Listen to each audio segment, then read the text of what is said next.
Hey everybody, this is Kari-chan, and today I will be playing Lake of Voices. This is an upcoming visual novel developed by GB Patch Games, set for release on August 28th. Before we get started, I want to give them a huge thank you for giving me an early access key so I can try this game out. Um, the demo is available on Steam right now, as well as descriptions of the characters and the storyline. I read through that, but other than that, I am oblivious to what this game is all about.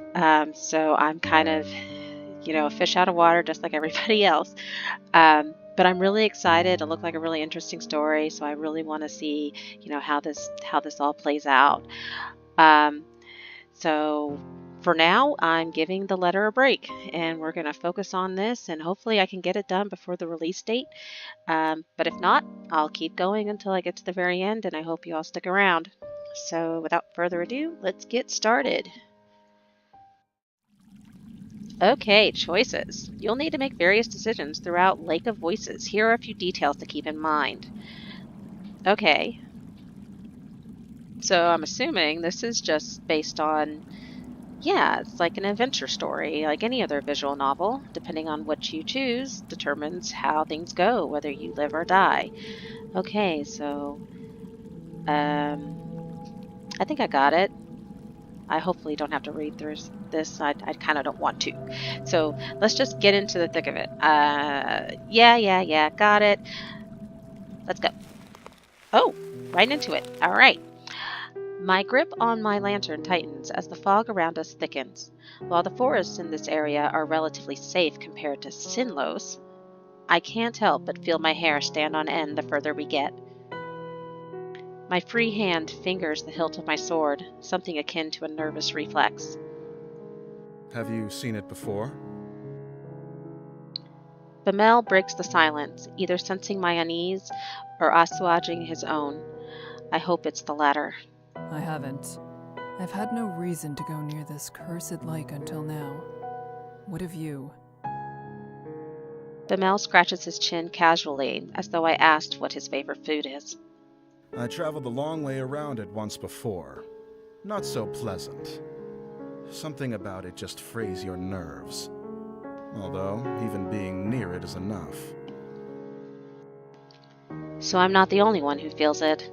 A sense of relief hits me, but not enough to undo the buzzing of anxiety.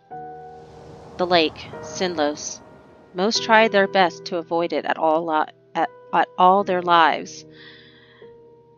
The hundreds who die attempting to cross its unearthly black water, dragged to death by the creatures lurking within, aren't a secret. No wonder you were assigned this mission. There are few who've had first-hand experience with the place, even from a distance. He'll probably keep being picked whenever they need someone to cross, for however long he's with us. Bamel shrugs, bringing my attention back to the dark path before us. At least we're taking the bridge this time. It'll only take 2 days instead of double that, and the sooner this place is behind us, the better. It would be preferable not to risk it. But time is of the essence. We don't really have a choice. One of our allied villages, Hemmer. Hemmer? I'm going to call it Hemer. If I'm wrong, I'm sorry. Is being harassed by brigadiers, a band of ruffians. We don't have many guards to send as an assist, only Bamel and myself. The least we can do is arrive before we are too late to be of any use. These kinds of squabbles happen often, but have to be put down lest they turn into a bloody grudge or all-out war. The last we heard, neither option was that far off. I can also see why they chose you to come out here. I glance at Bamel, an eyebrow raised. A slight smile plays across his lips. You're always so calm and so serious. Nothing can get to you. You're the best choice they had. A smile now tugs at my own lips. I would like to thank him, but that wouldn't be so calm and serious as he just described. And if that's how he sees me, I'd like to keep it that way. My lack of reaction only makes his smile grow, and he chuckles a bit before refocusing on the path. I do the same. It wouldn't be right to let my guard down in a place like this. Bamel appears to feel differently, however. You know the town on the other side of the lake, though. It's not so similar to ours. If all goes well, perhaps we'll have enough time to enjoy the new area.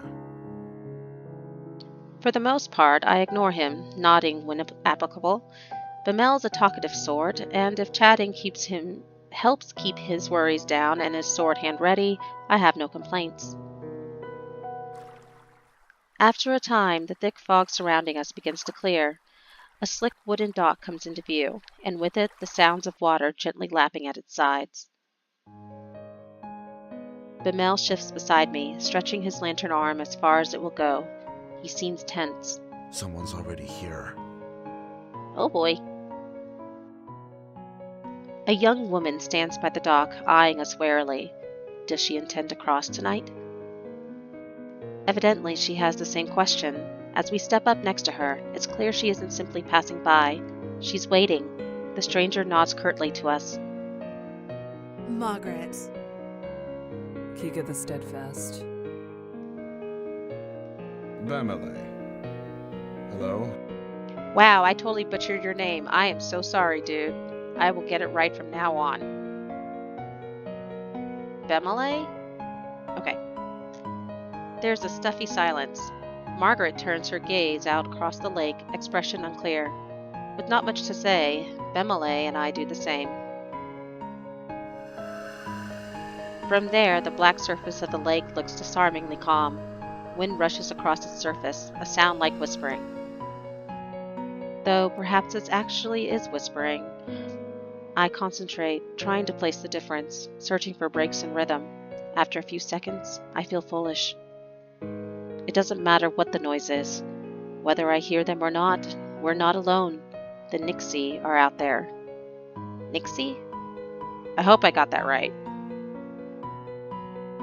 A feeling that I can't quite shake tells me they've already noticed the little group of people on their shores. It feels hostile. My stomach sinks, and I instead address Bemile. Where is the guide? Unless he's on the center island, or on the complete other side, your guess is as good as mine. It's dark as pitch out there. Panic rises inside me. Panic I try hard to quell. We can't cross without him, and we need to get going soon. You can't cross with him either. Oh? The woman behind us, Margaret, cuts in with something with like a snort. What? I know the guide will be here tonight. I have already made arrangements with him to cross. Bemile and I share a look. The woman seems haughty and willing to put up a fuss. I have his word he'll take me today. It would be wiser for the two of you to begin the trip around if you're really in such a hurry. Or you can make camp here and wait for him to make the trip back if you prefer. Snarky? Jeez. I don't need to turn my attention to Bemile to note he's riled up. I step in before he can say something rash. Even if that is so, my companion and I must begin the trip tonight. Margaret is unimpressed and opens her mouth to argue further. We'll wait for the guide to arrive before coming to a conclusion about any of this. She clamps her mouth shut, then lets out a sigh. You can do as you like. With the matter tentatively settled, Bemile moves away. His fingers begin to tap loudly against the top of his hilt. He shifts from one foot to another, then groans. What's that bastard even up to? I almost visibly start, but manage to restrain myself. He probably doesn't know any better. I'm sure of that. It's not worth mentioning. With a mouth like that, you shouldn't even have the right to ask the guide to take you across. Jeez. You don't need to be snarky there, lady. You just met the guy. How ludicrous. He's faced far worse than a bit of foul language. That was foul language? Oh, Lord. Should I put my filter on? Because, usually I turn my mental filter off, but if that's what they describe as foul language, I better keep myself in check, huh? Okay. Do you know anything that's happened with this lake? I know enough. Margaret is clearly not convinced, but she shrugs and makes a show of turning her back to him. The guide's father is Garvin the Exemplar. Garvin never accepted the guide as his son, all the way up until he died in this lake. Your statement could be seen as tasteless. Oh. Bemele rubs the back of his neck, his face regretful. My apologies to the guide. I didn't mean it that way. I never knew about his... well, that. A smile spreads across my face, one I quickly wipe away. He really did just misspeak. The silence slowly stretches between the three of us, growing more awkward with each passing second. Margaret seems irritated, and Bemele abashed. Oh, decision time. You're quite informed, Margaret. I'm sure you are forgiven, Bemele. Say nothing.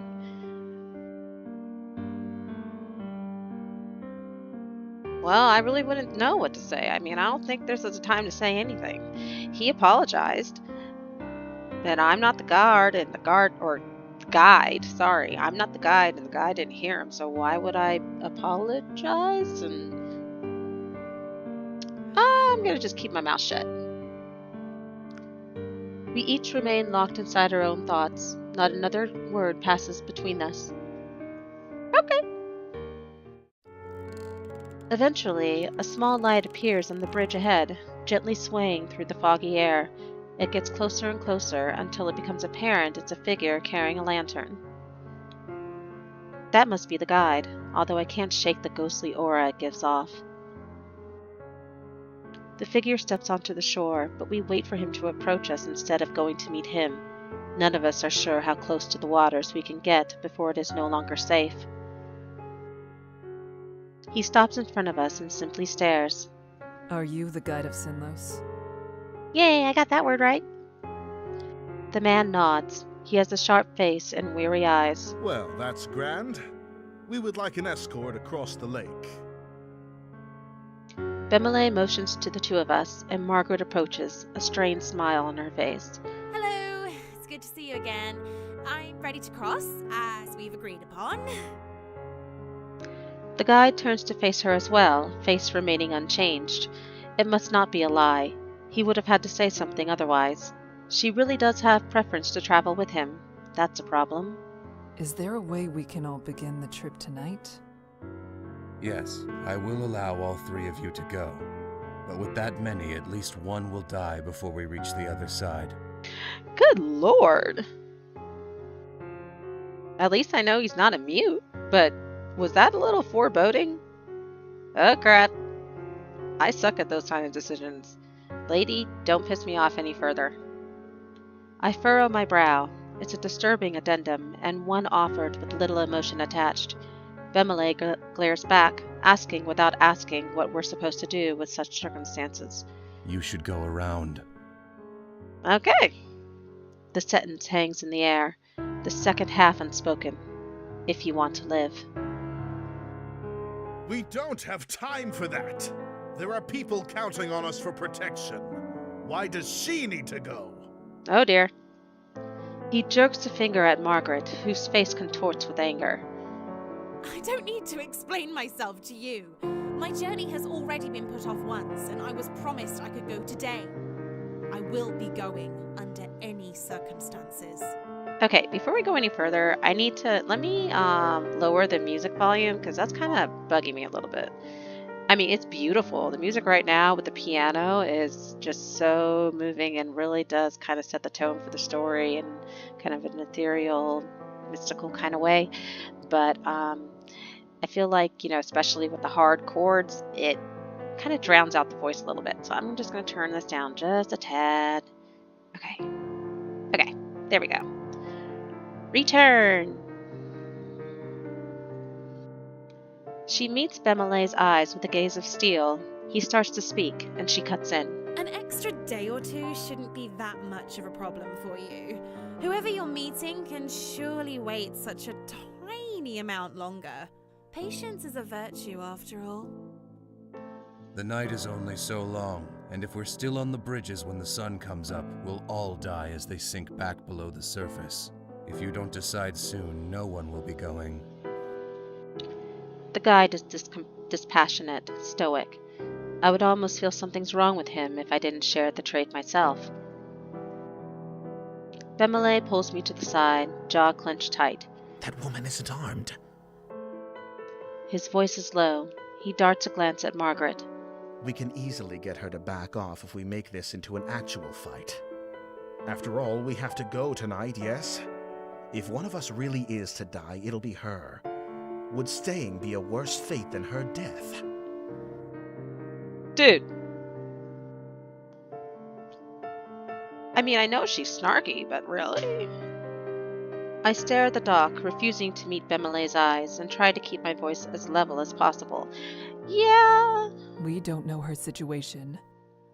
This isn't a decision we can make for her. What? Bemele leans in closer, apparently having missed what I said. I remove the sympathy for her in my response when I speak again. The guide won't accept something like that, I assume. His face is grim. Then what else do you have in mind?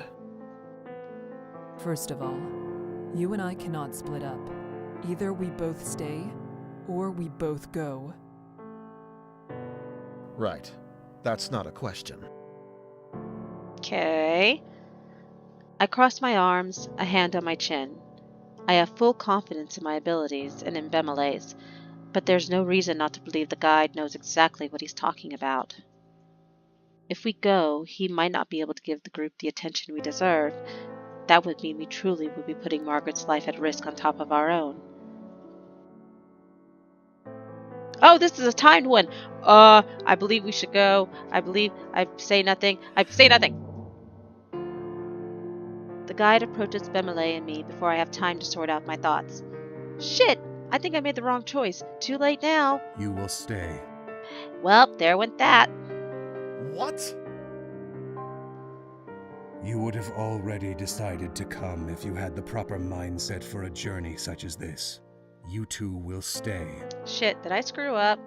Well, I just didn't want the lady to die. I mean, he said one of us was gonna die. Man. But you don't understand. Shit. I mean, shoot. The guide raises a hand to me, eyes cold. My words die in my throat.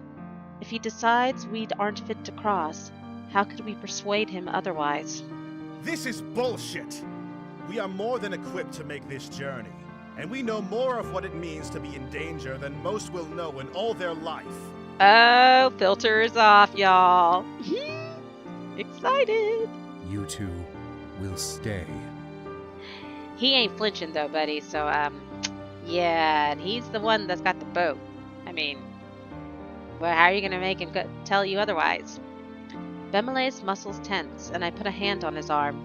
He trembles slightly beneath my fingers, his hands curling themselves into fists, but he doesn't say another word. The guide turns around and heads onto the bridge. Margaret uncomfortably looks from the guide to us. Goodbye. Then she steps onto the bridge after him. Bemele sighs, the anger releasing from him as they disappear into the fog. Farewell. Well, at least she can get across safely, right? Be safe.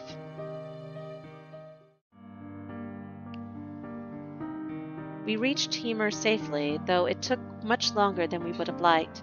Much of the village had been damaged or even destroyed. It was my fault for taking so long. I did all I could to aid them in defending their town and repairing what could be salvaged. Bemele was disheartened by how little assistance we were able to provide. However, he could not deny how fortunate we were to have both made it at all, especially after we caught wind of the report given by the guide to the elders for that night. Every village close enough to Sinlos gets informed on what occurs in that lake. He does so because communities wish to be made aware if they have lost one of their own. This time, his news was the death of a young woman. The one we spoke to, Margaret, is gone. What?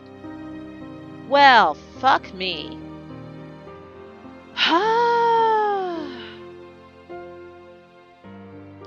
I have have not heard nor seen the guide myself since then. I must assume he is still there on that foggy shore, waiting for desperate souls to seek out his light so they may cross the lake of true darkness. Although I regret that I was not able to do more to protect these people, no one admonishes me for it.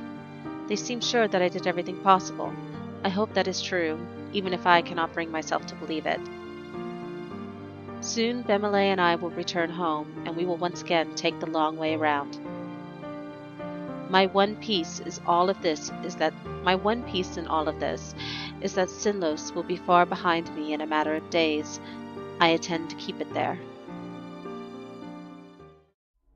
Lake of Voices. And it starts. So I just killed the snarky glasses chick. Or shit, I made the wrong choice. Well, that was short. And that, my friends, was Lake of Voices. No, it wasn't. Yeah, I guess that means I screwed up. That was a very short chapter, and I should have said, we're going across, and been more assertive. I'll remember that next time.